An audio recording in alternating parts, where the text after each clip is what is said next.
You got a raise last year, maybe 3%, maybe 5%. You were excited, you went home, maybe told your partner, maybe treated yourself to a slightly nicer dinner. And then 6 months later, you're sitting at the same kitchen table staring at the same bank account wondering why nothing actually feels different. The rent went up, groceries cost more, gas hurt a little. And somehow, despite making more money than you've ever made in your life, you feel more financially squeezed than you did 3 years ago. That's not a coincidence. That's not bad luck, and it's definitely not just you being bad with money. There is a very specific, very deliberate economic mechanism working against you, and nobody is explaining it in a way that actually makes sense. Until now. My name is Jack, and I spend way too much time thinking about why hardworking people keep falling behind financially despite doing everything right. If you're someone who's gotten raises, stayed employed, avoided obvious financial mistakes, and still can't figure out why your money doesn't stretch the way it used to, hit subscribe and give this video a thumbs up, because this one is going to hit close to home. Here's the thing. Most people think about their salary as a number. $60,000, $80,000, $100,000. It feels fixed. It feels real. You can see it on your pay stub. But that number, that clean, printed figure is lying to you. Not in a conspiracy theory way, in a very boring, very mathematical way that has been quietly shrinking your purchasing power every single year for your entire working life. Let's start with the basics so we can get to the part that's actually going to frustrate you. Inflation is the rate at which prices rise over time. The Federal Reserve targets about 2% inflation annually. That sounds harmless, almost cute, 2%. But here's what most people don't realize.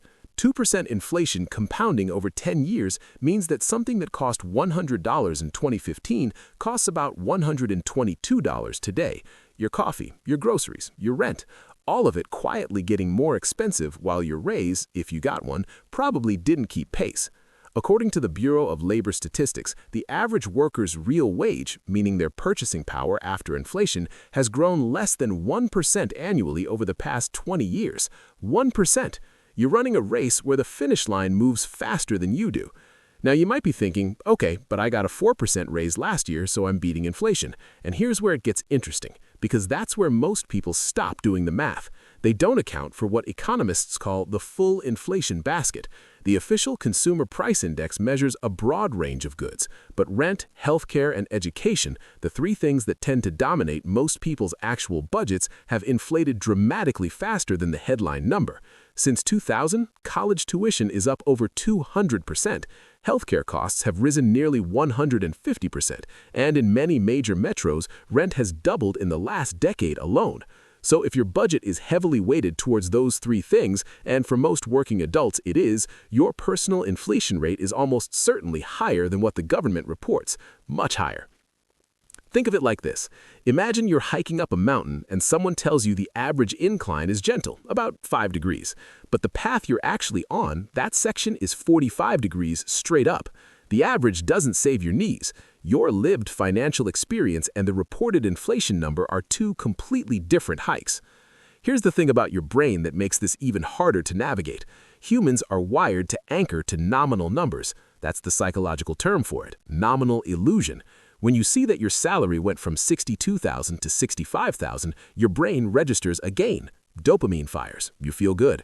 What your brain is terrible at, genuinely biologically terrible at, is automatically adjusting for purchasing power. A study published in the Journal of Economic Behavior and Organization found that people consistently overestimate how much better off they are after a nominal pay raise, even when that raise fails to keep pace with inflation. We celebrate the number. We don't interrogate what the number actually buys. Now, look, there's a second layer here that almost nobody talks about. It's called lifestyle creep, and it works with inflation like a pair of scissors.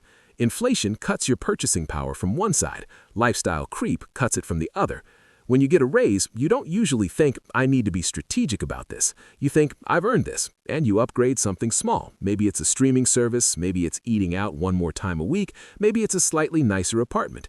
Each upgrade feels modest, but a 2023 survey by Bankrate found that nearly 40% of Americans who received a raise in the previous year reported saving none of it. The raise got absorbed by inflation on one side and upgraded spending on the other, and the net result was zero change in financial position. You worked harder, you earned more, you stayed exactly still. Here's what most people don't realize about getting ahead financially. It's not primarily about the size of your income. It's about the gap between your income and your expenses, specifically the gap that widens faster than inflation erodes it. A person making $80,000 who widens that gap by 15% every year will build more wealth than a person making $120,000 whose expenses rise in perfect lockstep with their income. The math is unforgiving, and it doesn't care about your feelings. So what do you actually do? First, stop measuring your financial health in dollars and start measuring it in purchasing power. Every year, run a simple calculation. Did my after-tax income grow faster than my personal inflation rate? If you spend heavily on rent and food, your personal inflation may be running at 4, 5, or even 6% right now. A 3% raise isn't progress. It's a slow retreat dressed up like a win. Second, treat your raise like a business would treat new revenue. Allocate it intentionally before your lifestyle absorbs it automatically. Even directing 25% of every raise into savings or investments before you adjust your spending patterns breaks the cycle. Third, build income streams that aren't capped at whatever percentage your employer decides to give you each year. Not because your job is the enemy, but because a salary alone gives someone else complete control over your financial progress. Your salary isn't shrinking because you're failing. It's shrinking because the system is set up in a way that requires active navigation, not passive employment. The people who stay ahead aren't smarter. They're just working with the math instead of against it. And now, so are you. If this video made something click for you, share it with someone who keeps wondering where their money goes. Subscribe if you want more of this, and I'll see you in the next one.